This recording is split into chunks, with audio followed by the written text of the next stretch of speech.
Hello. Felipe Oliveira has published a video yesterday or the day before yesterday, I'm not sure, about something I've said in a video of mine about the part of fortune. And I'm not doing this video to disagree or argue with him. Not only I respect and I like him very much, I agree with him.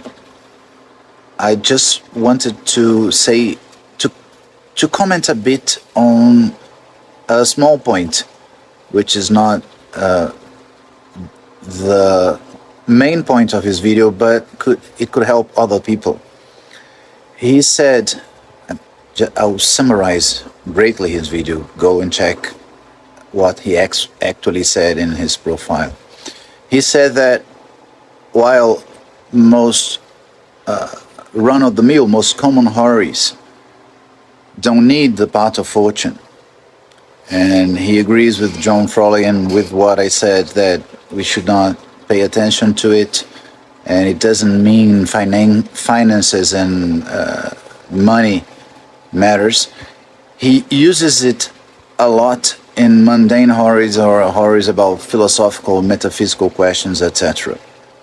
And he also mentioned the nodes. And the way he uses it is as a marker. The nodes of Fortuna emphasize a certain house when you are in doubt of which house you should use, or you've identified a planet who is important and you're not sure of what the planet means, and it means more, it rules more than one house. Usually the nodes and Fortuna will point out which the right house.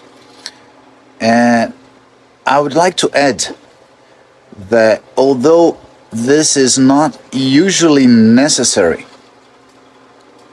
although many times we don't need that, Fortuna and the nodes seem to do that in the more mundane, and not in the sense of worldly, but mundane in the sense of common, of run-of-the-mill, of everyday horaries about more concrete matters.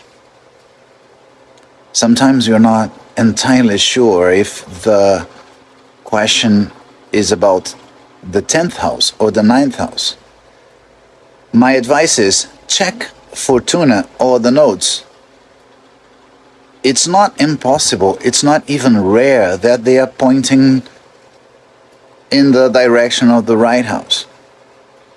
So it's not as useful as it is. I'm sure it is. I don't doubt Felipe a bit. But it is also used, not, I would say not exactly in the same way, but in the same general way, in common horaries when we really need it. Because most of the time we don't need it, but sometimes we do. Especially students, when they are learning horary, they have, because it's normal, they should have difficulty in assigning the right houses to the right points in the question. And Fortuna and the nodes can help them a lot. There are other ways of checking it, of course, in this kind of questions, but this is something that really makes the job easier. Not only for students, for beginners, but for professionals when the situation is unclear. Sometimes the question is very, or at least in theory, is very common, but when you open the chart and you listen to the context, it gets muddy, it gets unclear, it gets weird.